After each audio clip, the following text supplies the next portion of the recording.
Ok.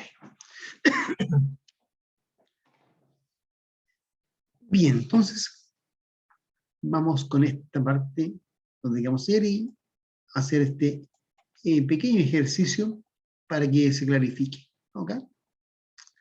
Bien. Tenemos acá 3 periodos, 3 años, 2 productos, un bien A, un bien B, y sus respectivos precios y cantidades. Precios unitarios, cantidades producidas en cada año.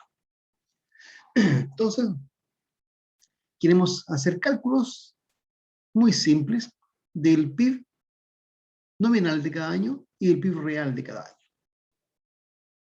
¿Ya?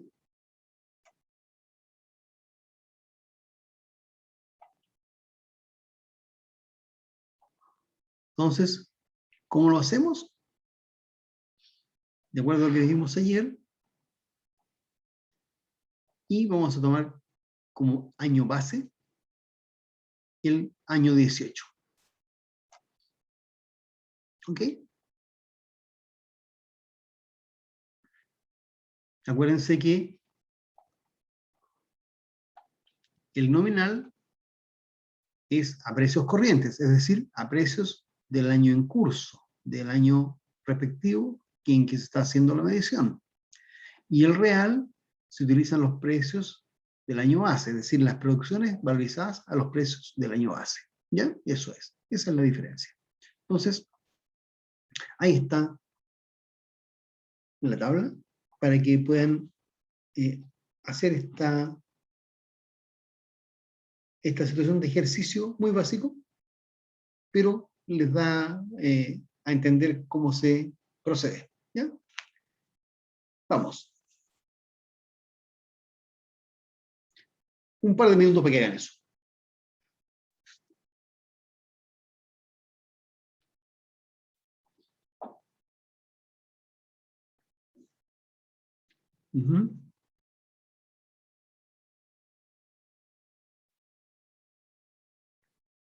Calculadora y nada más que eso.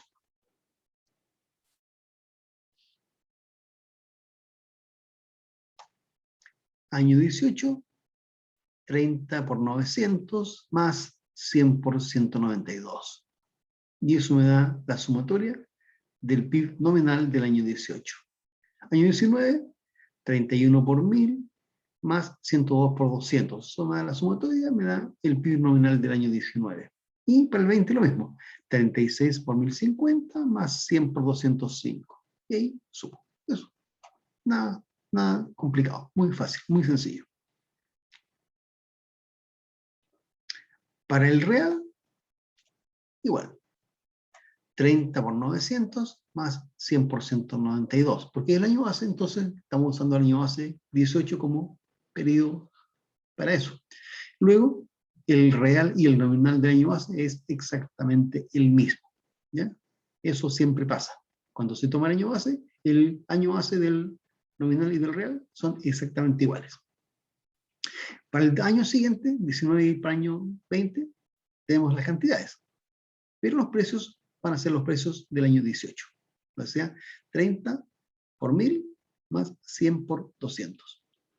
Y para el año 20, 30 por 1050 más 100 por 205.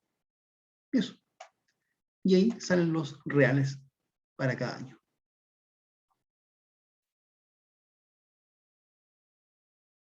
Ahí está entonces, el nominal. Precio por cantidades de su respectivo año. 30 por 900, 100 por 192.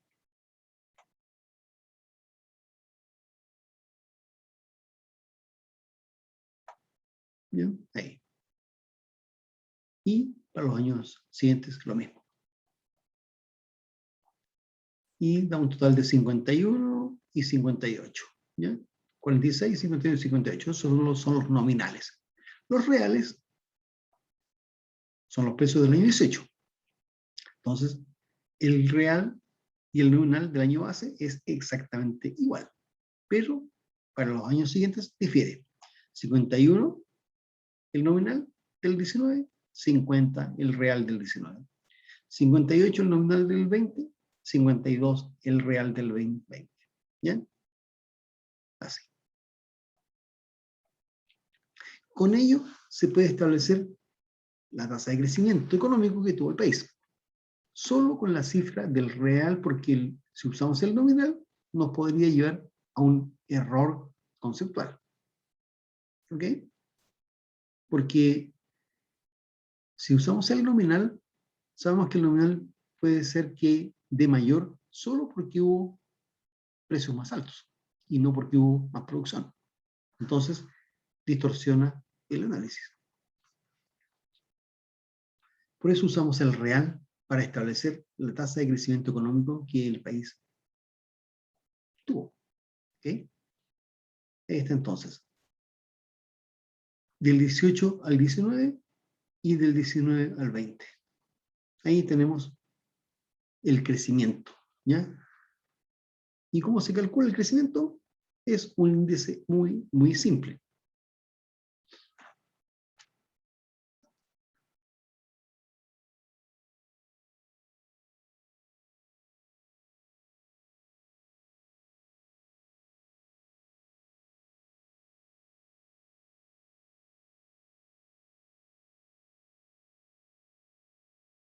Tasa de crecimiento es el PIB real de un año cualquiera, un año T, menos el PIB real del periodo T menos 1, en relación al año anterior. Y sobre el PIB real del año que estamos usando para compararlo, que es el T menos 1. T menos 1. Y todo eso lo multiplicamos por 100. Y así nos da, en términos porcentuales, la tasa de crecimiento que el país tuvo. ¿Ok? Entonces, si uno quiere calcular cuál fue el crecimiento del año 19, es 50 menos 46.200 sobre 46.200 y por 100.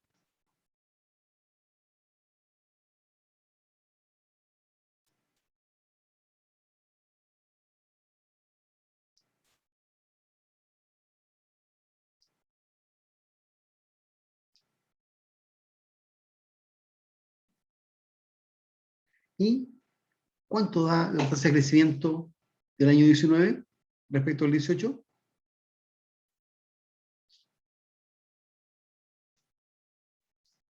¿Mm?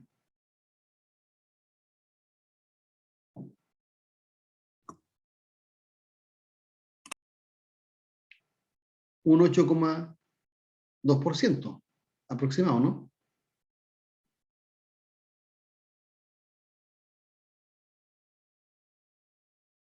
¿Mm? ¿Sí o no? Y del 19 respecto del 20, o sea, ¿qué pasó el 20 con respecto al año 19?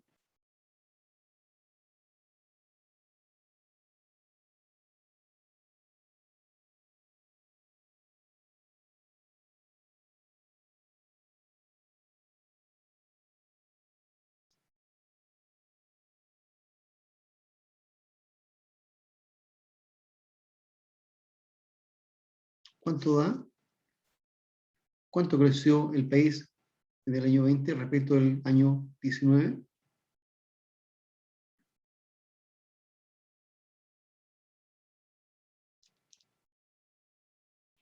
Un 4%. 4%, exactamente.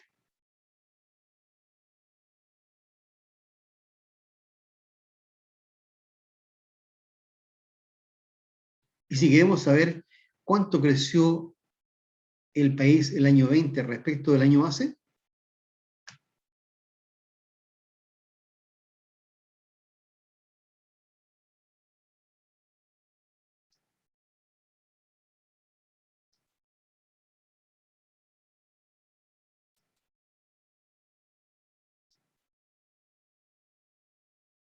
¿cuánto da eso? creció el año 20 respecto del año base, o sea, respecto al 18, Un 12,55. 12,55, exactamente. ¿Ya? Entonces, si uno quiere hacer esa relación, también se puede, ¿ya?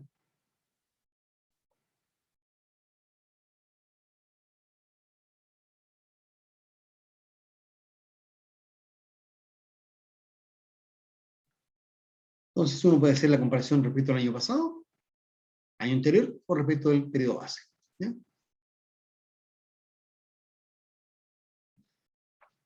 Ese es entonces un cálculo muy sencillo, pero si uno hace ese mismo cálculo con respecto al PIB nominal, uno cae en el error conceptual de no considerar que ahí hubo inflación de por medio. Por eso se deflacta y se calcula el real, ¿ya? Que es considerar precios del año base, o sea, a precios constantes, medido todo a precios constantes, y no a precios corrientes, que es el precio del año en curso. ¿Ok?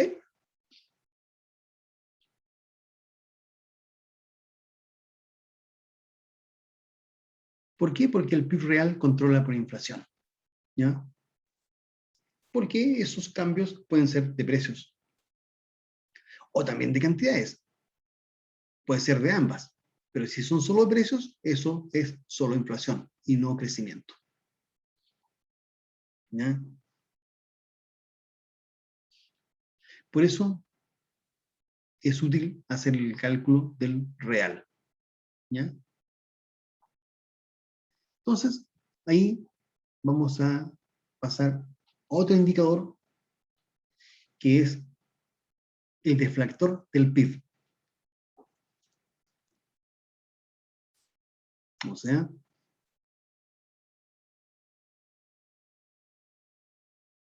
deflactor o deflactor implícito del PIB. Igual, es lo mismo. ¿Cómo se calcula? Vamos a ver. Eso es una tasa de inflación, es el porcentaje como ha generado el incremento de los precios, pero de todo, ¿ya? Y el deflactor es un índice de precios, es un indicador de precios. No es el más usado, pero sí también es útil para saber qué ha pasado con los precios de todo lo que se ha generado en el país, ¿ya? El deflactor del PIB. Muestra la tasa de inflación de todo lo que se ha producido aquí al interior del país, ¿ya?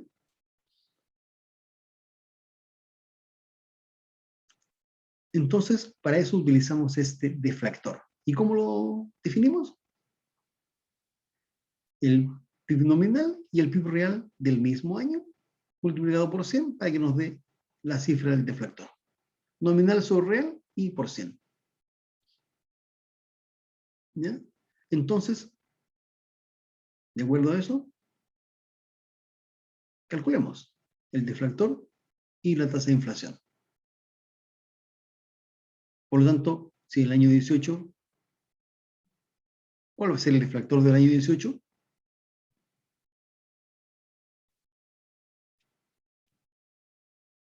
El deflactor del periodo base siempre es 100. Por definición, ¿ya? Por eso. Nominal sobre real por 100. O sea, eso aquí da 1 y por 100 da 100.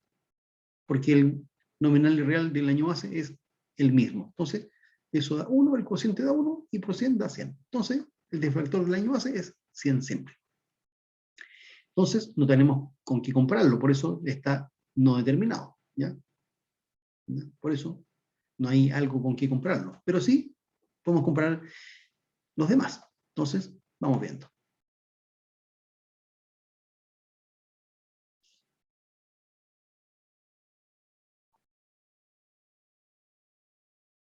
Entonces, usamos el deflactor del PIB, calculamos la inflación que hay al año 19 y del 19 al 20. Entonces, 100 y acá da 102.8, entonces la tasa de inflación ahí fue 2.8. Después aquí da 112.1 respecto del 102.8 da una tasa de inflación del 9.1. También no podría ser lo mismo que antes, que hicimos. ¿Cuál fue la tasa de inflación que hubo en el año 20 respecto del periodo base? ¿Ya? ¿Cuánto saldría ahí? 12,1. ¿Mm?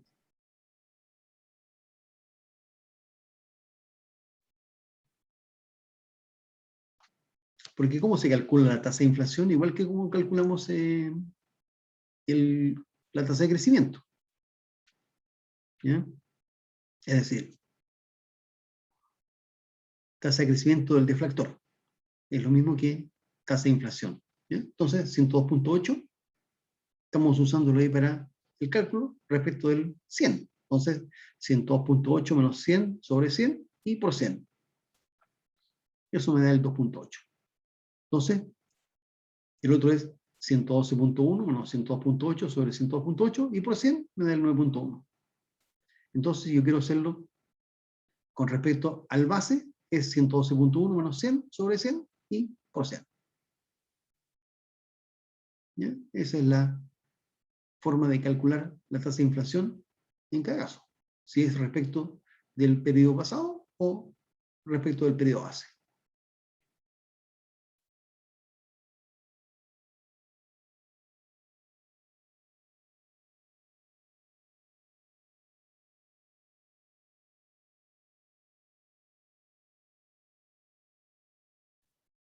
Del 2020 al 2018 es un 12,1%. Bueno, ¿Ya? Entonces, 112.1 menos 100.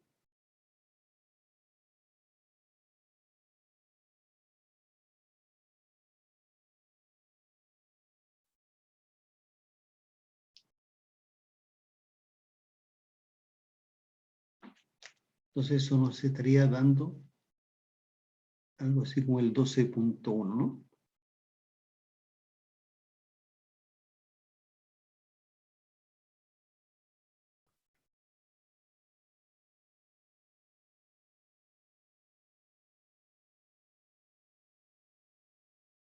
¿Ya? Eso es en cuanto al cálculo de tasa de inflación, pero ojo que esta es tasa de inflación de todo lo que se ha hecho aquí al interior del país. No es la tasa de inflación que se utiliza normalmente, que es la tasa a la cual varían los precios de la canasta básica, que es lo que más se usa, que es el índice de precio al consumidor, IPC. ¿Ya? También es un indicador que sirve, pero no es el más utilizado, ese es el IPC. ¿Ya se entiende? Hay una diferencia. Entonces, vamos a seguir. Acá hay unas como cosas que son importantes de conocer, ¿ya? Con las variaciones porcentuales, para trabajar con ello. Por ejemplo, para cada variable x, y, ¿ya? Tenemos que la variación porcentual de x por y corresponde aproximadamente, por eso está ese signo no igual, sino que aproximado, que es la variación porcentual de x más la variación porcentual de y. Entonces, aquí con una situación de ejemplo, si yo tengo que mi salario por hora aumenta en un 5% y trabajo un 7% más de horas, entonces mi ingreso salarial aumenta en esa multiplicación, 7 por 5. ¿Ya? Entonces, aproximadamente es un 12%.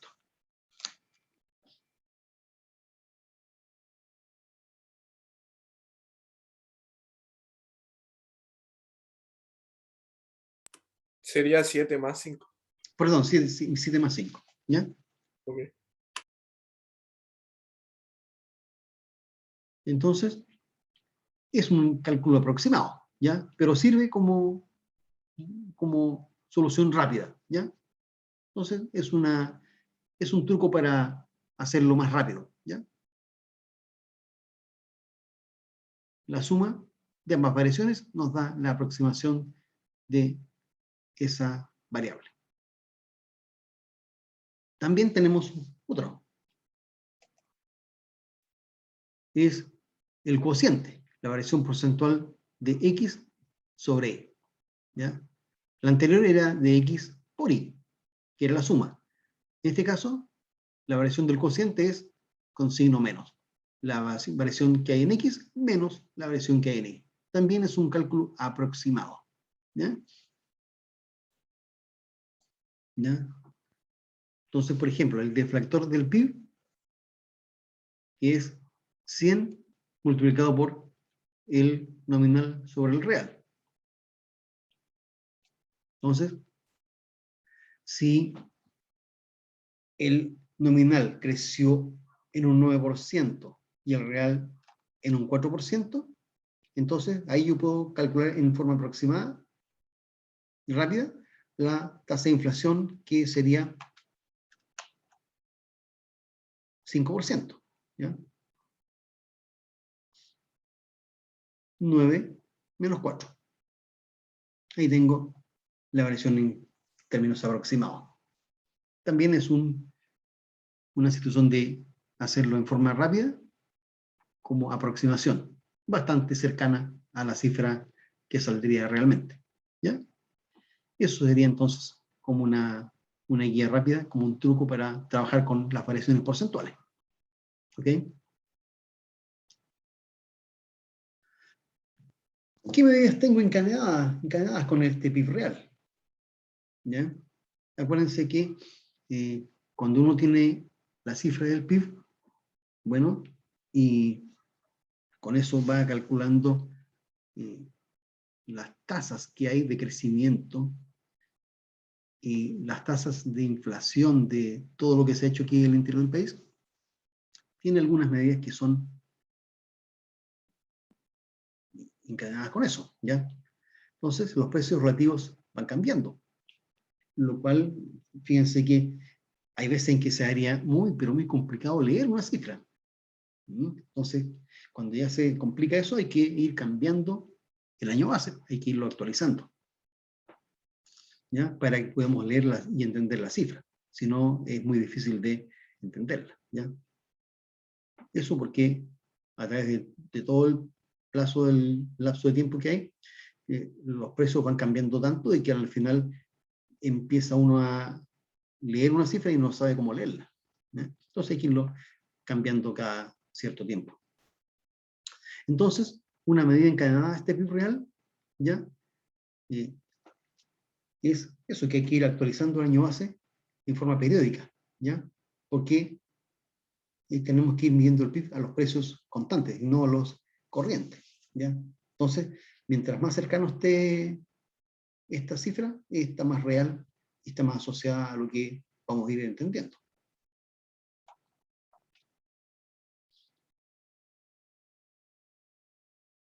Estas dos medidas están bastante correlacionadas, ¿ya? La correlación que ustedes ya estudiaron en su curso anterior, ¿ya? PIB real a precio constante. Es muy fácil de calcularlo, ¿ya? Multiplicar precio por cantidad y listo, se acabó. Entonces, ese es el sentido de hacer ese cálculo, ¿ya? Pero para no caer en algún error, después de haber calculado eso, se debe calcular el PIB real, ¿ya? ¿Por qué? Porque eso nos da la señal de cómo ha sido la evolución de la economía en cuanto a su tasa de crecimiento, y el real, no el nominal. Entonces, pasemos a el otro indicador de precios, que es en general el más usado, es el índice de precios al consumidor, el IPC. ¿No? Eso es lo que más se usa.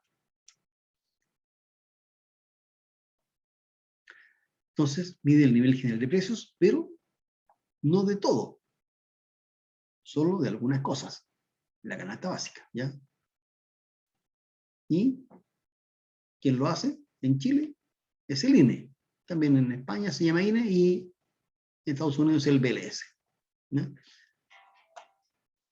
Entonces, los usos, ¿ya?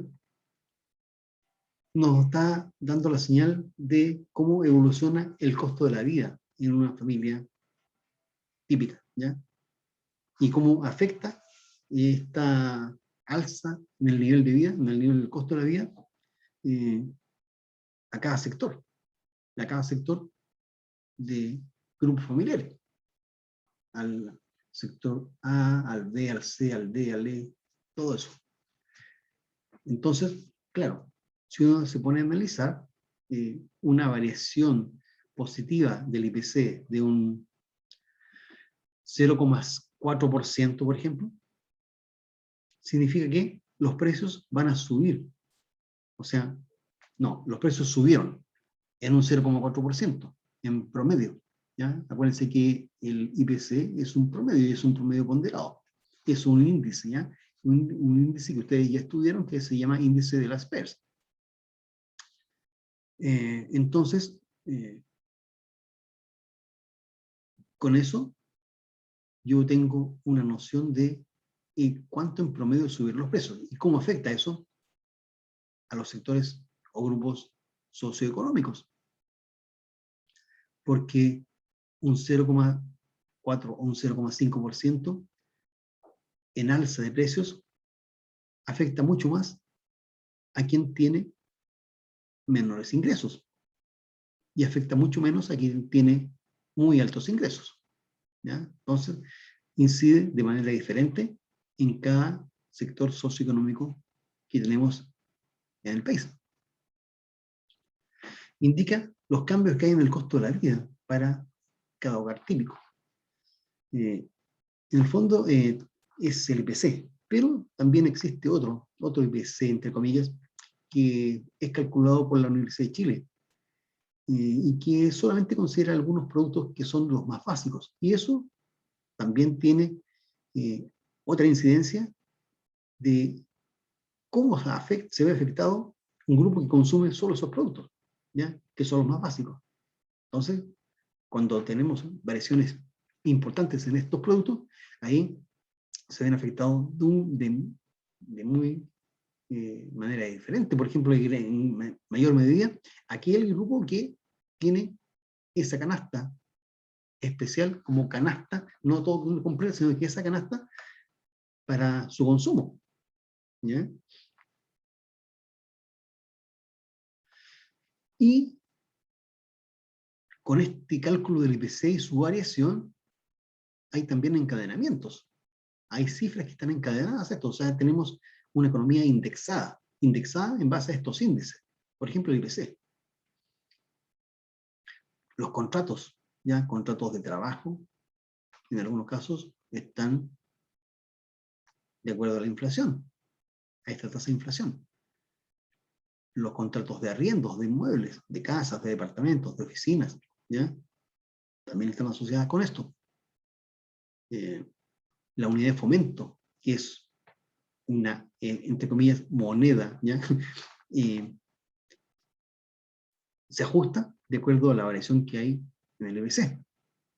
Entonces, la última cifra de IPC que tenemos fue del 0,8%.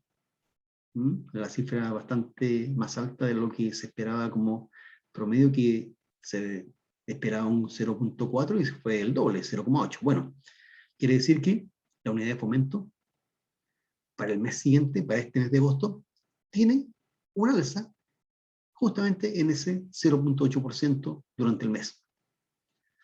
¿Ya? Entonces, se calcula el valor del OF día a día, con esa variación completa, y se divide por esos 30 días del mes para ir viendo cuánto va variando cada día. Entonces, hay muchas medidas que están encadenadas a esta cifra.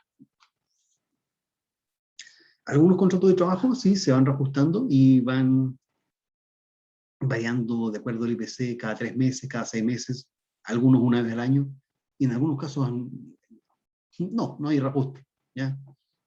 Entonces, es algo que afecta, porque en el fondo estimen cuando hay un reajuste. Si no hay reajuste, claro, la pérdida del poder adquisitivo es inmensa. No hay reajuste, por lo tanto el sueldo nominal sigue siendo igual que antes, y el sueldo real es cada vez más pequeño. Bueno, pero tomamos el caso donde el reajuste es una vez al año. ¿Qué pasa con eso? Y si durante todos los meses ha habido IPCs positivos o en su mayoría, ¿ya? Entonces, no ha habido ninguna variación 0%, por ejemplo, ¿ya? En todos los meses ha habido 0,1, 0,2, 0,3, 0,1, 0,4, y así. En el fondo, cada vez se ha experimentado un alza promedio de los precios. Y cada mes hay una situación de pérdida de poder de compra, de poder adquisitivo, hasta que se reajusta finalmente a fin de ese periodo, a fin de ese año. Pero durante los 12 meses que pasaron, hubo pérdida de poder adquisitivo. Recién se reajustó y quedó a la par de la variación anual cuando se reajustó por la variación que experimentó el IPC durante ese año. Pero durante todo el año hubo pérdida de poder de compra. Entonces, hay un efecto ahí que tal vez no muchos lo ven, ¿ya? Que es importante.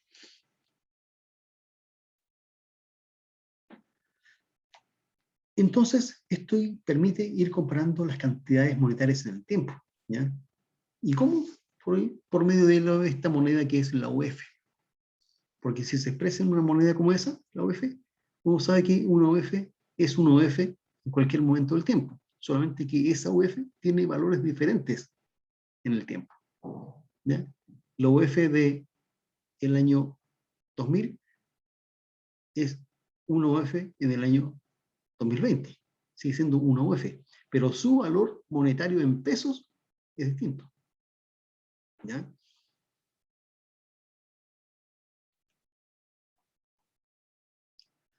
Y aquí tenemos el IPC. ¿Cómo se construye el IPC? Entonces, es una encuesta, ¿ya? Para ver cuál es la composición de la canasta, en general. Entonces, hay bienes y hay servicios. Después, se toman datos de los precios de esa canasta y se calcula cuánto cuesta esa canasta. ¿Cuánto cuesta esa canasta que es ese indicador? ¿Ya? Y ese IPC, ¿en qué es? ¿Qué es? El costo de la canasta que hay en ese mes sobre el costo de la canasta que hay en un periodo base. Igual que en el caso del PIB real, se toma un periodo base. Entonces, tengo el costo de mi canasta en el periodo base y tengo el costo de la canasta que hay en ese mes. Y lo comparo. Entonces, el costo del mes sobre el costo base y por 100 me da la cifra del IPC. Y tengo el IPC. Entonces, lo que se informa por los medios de comunicación, por radios, por televisión, por periódicos, en general no es el IPC, es la variación que tuvo el IPC, ¿ya? Que es otra cosa. La variación es la tasa de inflación. El IPC es la cifra que sale. Luego tengo que comparar esa cifra con el mes anterior y o con el mismo mes del año anterior o con el periodo base. Entonces ahí voy haciendo diferentes cálculos para ir estableciendo algún tipo de relación que me sirva. Pero mi tasa de inflación es comparar, ¿ya? Comparar mis cifras. Entonces supongamos que tengo algo muy sencillo para ver una canasta con dos productos, pizzas y CDs. Entonces, necesito precios y necesito cantidades para saber mi costo. Entonces, aquí tengo 4 años. Pizzas y CDs. Precios.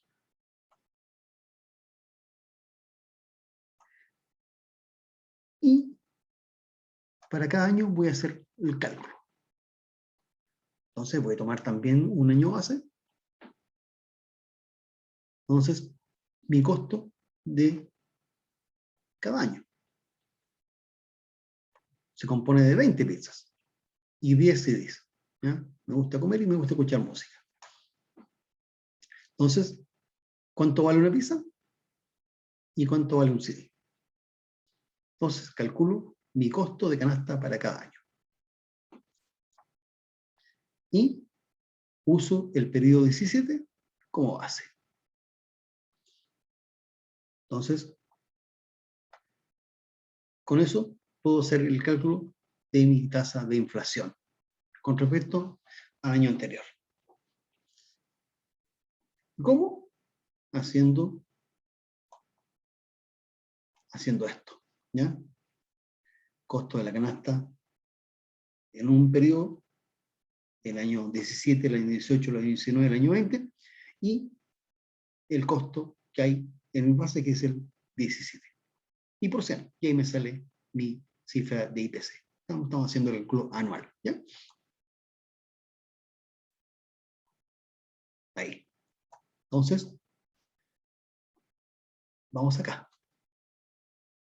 ¿Cuánto me costó? ¿Cuál es mi índice? ¿Y cuál es mi tasa de inflación?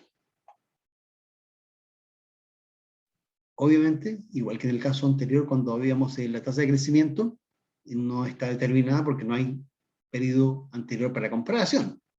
Entonces, la cifra del IPC, del periodo base, siempre, por definición, siempre es 100. ¿Y por qué? Por lo que está acá, pues. Es el mismo, ¿ya? El costo que tengo en el periodo base, ¿ya? Es el mismo que está en ese periodo. Por lo tanto, es 1 por 100 me da 100. Entonces, por definición, va a ser siempre 100 el periodo base, el IPC. ¿Ya? Entonces aquí tengo el IPC, que es del periodo base, es 100. Y el costo de la canasta de ese periodo base es de 350. Que es multiplicar los precios por las cantidades en ese caso. Al año siguiente tengo otro costo. Entonces hago mi índice y comparo cuál fue mi inflación. Entonces me da mi tasa de inflación. Igual que como lo hicimos con la cifra del deflector, igual como lo hemos hecho con la cifra del crecimiento económico. Igual. Entonces ahí tengo la tasa de inflación. Al año siguiente tengo el otro costo, el otro IPC y tasa de inflación con respecto al año 18. Y así, en forma consecutiva, al año 20, lo mismo. ¿Ya? Entonces tengo mi tasa de inflación que ha ido generándose. Entonces yo puedo hacer la tasa de inflación con respecto al año pasado o con respecto al base. ¿Ya? Si lo vemos a niveles mensuales, voy a tener de enero a diciembre. Entonces yo puedo hacer un cálculo de cómo fue la variación de los precios que hubo en febrero con respecto a enero. En abril con respecto a marzo. O también puedo hacerlo qué pasó en abril del año pasado. O sea, comparar abril con abril. Y tengo también con eso una tendencia de qué pasa con abril, en ese mes, con los precios. ¿Qué pasa en marzo con esos precios? ¿Ya? Todos los marzos. Comportamiento de ese mes. Entonces, ahí uno puede ir estableciendo esas relaciones y ver que todos los marzos hay IPCs más o menos parecidos y elevados. Todos los septiembres hay también cosas similares. ¿Por qué? Porque hay aumentos de precios en ciertos productos que hacen subir el IPC. En cambio, hay otros meses donde el IPC también se comporta en forma más o menos regular y similar, que son los meses de enero, por ejemplo, donde hay muchas liquidaciones y bajan mucho los precios de algunas frutas.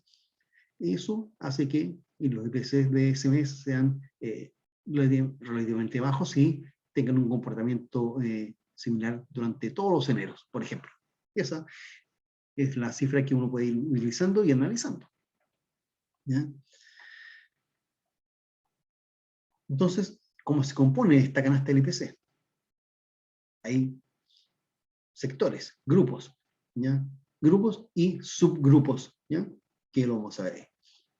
Tenemos comida y bebida, alojamientos, vestuario, transporte, atenciones médicas, ocio, educación, comunicación y otros bienes y servicios, ¿ya? Aquí están las composiciones más o menos de cómo está establecido y elaborado que está en la canasta completa. Entonces, por ejemplo, dentro del grupo comida y bebida, que aquí es de un 15, ¿ya? Bueno, ese es un grupo, pero dentro de este grupo hay subgrupos, ¿ya? Dentro del grupo comidas y bebidas está el grupo de pan, cereales y galletas, por ejemplo. Ese es un subgrupo. Está el otro subgrupo de carnes, el otro subgrupo de aceites, cosas así, ¿ya? Subgrupos dentro del grupo, ¿ya? Y que cada subgrupo tiene también un peso específico, tiene un porcentaje de importancia dentro del total, ¿ya? Así como aquí el grupo completo tiene el 15, dentro de ese 15 también está la composición de el grupo carnes, por ejemplo, ¿ya? El grupo pan, y así.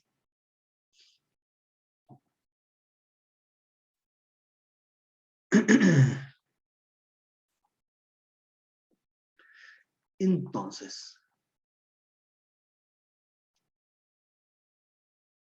cuando tenemos, por ejemplo, esa canasta, y como es un promedio ponderado, aquí, por ejemplo, puede que y algunos sectores bajen, algunos grupos bajen, otros suban.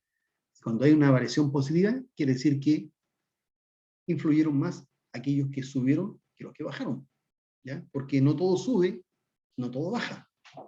Algunos suben, algunos bajan, pero en promedio, y de acuerdo al grado de importancia, de relevancia que hay, ¿ya? Se da el IPC, ¿ya? Por ejemplo, los precios de las atenciones médicas, ¿ya? Está en FONASA, en la ISAPRE, y eso hace que suba, por ejemplo, las pensiones médicas, ¿ya? Entonces aquí va a haber un 6.2 que va a tener incidencia. El 3.8, por ejemplo, el 3%, ¿ya? El 3% que es el que está ahí amarillito. Educación. Bueno, tal vez no tenga tanta importancia en el IPC porque a lo mejor representa un valor relativamente bajo del total. Bueno, que este 3.1, ¿ya? La comunicación, ¿ya? Bueno, eso es lo que tenemos que ir analizando en cada caso. Fíjense que también, teniendo aquí, vemos los porcentajes, ¿ya? Vemos los porcentajes. Entonces, otra forma de poder calcular el IPC no es a través de esto, ¿ya? Cantidades y precios, sino que viendo relaciones solo de precios y de porcentajes, ¿ya? Aquí tengo la forma de cálculo del IPC en base a lo que ya vimos, pero yo lo puedo hacer no teniendo presente las cantidades, sino que teniendo presente solo precios, y debiera llegar a un resultado muy parecido o similar o igual, utilizando los porcentajes. Entonces, por ejemplo, IPC de un año T cualquiera. O de un mes T cualquiera. Va a ser la sumatoria de 1 hasta n de el precio de ese producto en el periodo T comparado con el precio de ese mismo producto en el periodo base. El periodo 0. Y eso multiplicado por su porcentaje de relevancia dentro de la canasta. Por ese 3,1%, por ese 15%, lo que sea.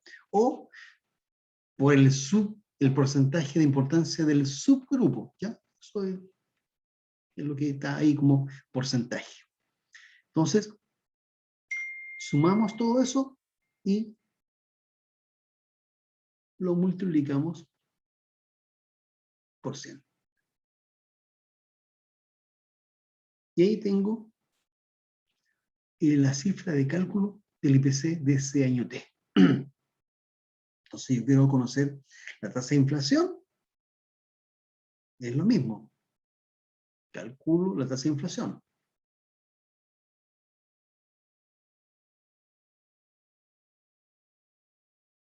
¿Y cómo? Haciendo exactamente lo mismo que hice antes. El IPC del periodo T menos el IPC del T-1 sobre el IPC del T-1 y por 100 para que me den términos porcentuales. Y ahí me da la cifra del 0,8%, por ejemplo. ¿Ya? Esa es otra manera de poder hacer un cálculo de la tasa de inflación, ¿ya? A través de conocer solamente los porcentajes y los precios como han sido establecidos, ¿ya? O como lo hicimos así en el ejemplo, con las 20 pizzas y los 10 CDs y sus precios. También es otra forma. ¿Ya? ¿Cómo son los porcentajes?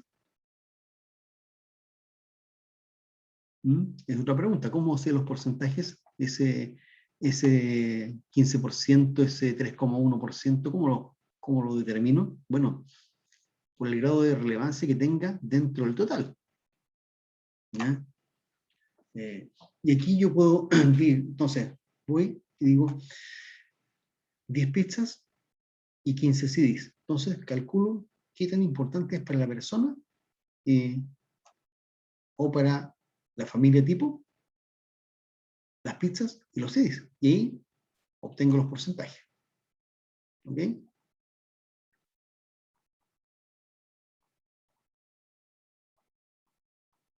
Ok. Entonces, vamos. Las razones o motivos de por qué el IPC puede subestimar la inflación, ¿ya? Porque ahí tenemos las composiciones, los porcentajes y, bueno, muchas cosas que muy bien vamos a hacer. Entonces, ¿por qué podría pasar? Hay un sesgo, ¿ya? El IPC usa las ponderaciones que son fijas. Ahí están las ponderaciones. ¿Ya? El 3,8, el 42, el 17, el 15, son las ponderaciones que son fijas. Entonces, nos refleja la capacidad de los consumidores para poder sustituir, ¿ya? Cuando algún precio sube. Entonces, por ejemplo, si yo veo que los tomates subieron de precio y subieron de 300 pesos a 1.200 pesos, dejo de comprar tomate y compro otra cosa sustituta de un tomate. Por ejemplo, si no como tomate, puedo comer, en vez de ensalada de tomate, ensalada de cebolla, ensalada de pepino, ensalada de lechuga, ¿ya? Ahí eso no lo está reflejando. Entonces ahí yo tengo una capacidad de sustituir y hacerle un quite, entre comillas, a esa alza de precio del tomate, consumiendo lechuga, por ejemplo. También está en la otra parte, la introducción de otros bienes, ¿ya? Hay nuevos que van ingresando a la canasta, ¿ya? Y que en ese caso tengo otro impacto, ¿ya? Porque los productos no son siempre los mismos, varían, pero también es muy a lo lejos, ¿ya? La introducción de estos productos nuevos mejora el bienestar, ¿ya? Y también tiene un impacto, ¿ya? Entonces, por ejemplo, antiguamente habían en la canasta del IPC algunos medios de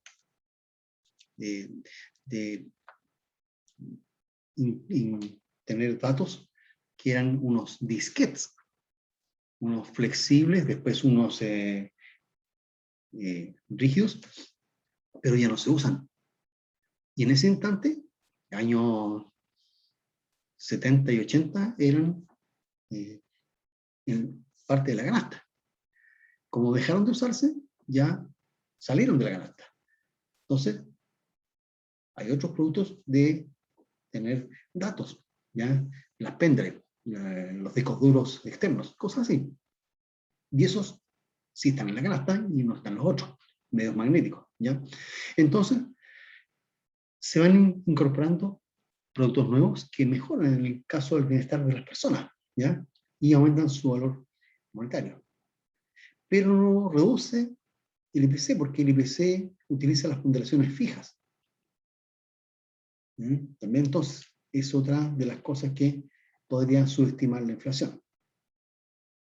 Y los cambios de calidad que no son siempre medidos, ¿ya? ¿Ya? Cuando se incrementa la calidad, tengo más valor, pero no todo está medido, ¿ya? Solamente en algunas partes. Entonces, claro, tengo mejoramiento de calidad de cosas y eso me da mayor valor. Pero se mide en algunos casos y en otros no.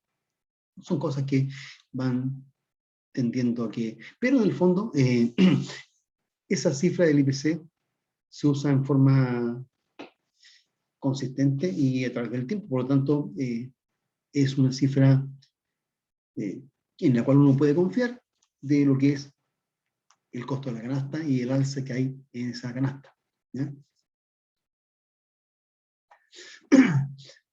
Aquí tenemos entonces dos indicadores de precios. El IPC y el deflactor. Son dos indicadores de precio. Profe, ¿Sí? por si acaso que ya se cumplió la hora de clase, ¿Cómo? que se cumplió la hora de clase, que ¿De usted verdad? dijo que le avisáramos, ¿sí? ¿Seguro? Uy, Sí, ya. Sí, profe. ¿Por qué? Sí, tiene razón, pues. Ya, sí. Pero como partimos con un segundo después porque los esperé, déjenme terminar con esto un par de minutos y nos vamos, ¿ya? Tenemos aquí diferencias entre el IPC y el deflactor. El IPC considera solo los precios de una canasta, que es básica. El deflactor considera los precios de todo lo que se hizo aquí en el interior. Es una primera diferencia. La otra es que en la canasta básica hay cosas que se hicieron acá y cosas que no se hicieron acá. Por ejemplo, en la canasta están los plátanos. Y los plátanos no se hacen acá, los tenemos que comprar afuera, ¿ya? En Ecuador. En el IPC no están las maquinarias pesadas que utilizan las empresas, pero se producen acá. Y están en el deflactor y no en el IPC. Entonces, ahí tenemos que considerar qué cosas conforman cada cosa. El IPC y el deflactor. Entonces, el precio de los bienes de capital, eso están en el deflactor, pero no en el IPC. ¿Ya? Después, los precios de los bienes de consumo que compramos fuera, ¿ya? Autos, petróleo y cosas así, que influyen en el IPC, pero no son producidos acá. Entonces, están en el IPC, pero no en el deflactor. Entonces, tenemos que ir viendo todas esas diferencias. Y la canasta de bienes del IPC es fija. La canasta del deflactor va cambiando periódicamente. Esa es la otra diferencia. Y eso, ustedes ya lo conocen eso porque lo pueden deducir a partir de lo que vieron en el método cuantitativo. Entonces, ahí está toda esa relación. ¿Ok? Bien, dejamos hasta acá entonces. Hemos visto toda la parte de indicadores de producción y toda la parte de indicadores de precios. ¿Ya? En esta parte de precios está el IPC, el deflactor, y también está el índice de precios que son a niveles regionales, porque el IPC que hay en el área metropolitana, Santiago y sus alrededores, no es el mismo IPC que habría, por ejemplo, en Antofagasta o en Punta Arenas, donde los precios son diferentes y hace que el costo de la vida en esas regiones sea diferente. ¿Ya? ¿Por qué? Porque inciden los costos de transporte, inciden muchas otras cosas. Entonces, también es otra cosa que hay que tener presente y en cuenta para hacer análisis. ¿Ya? Bien, nos veremos hasta el día. ¿Cuándo nos toca? ¿El martes? Sí, profe. ¿Ya? Sí, profe. Hasta el martes. Ahí nos vemos y dejamos esto por hoy hasta acá. Que estén todos y todos muy bien. Hasta el martes. Bye, bye. Chao, Chao, chao. profe. Chao, profe. Chao, profe. Profe. Profe. Chao, profe. Bye, bye.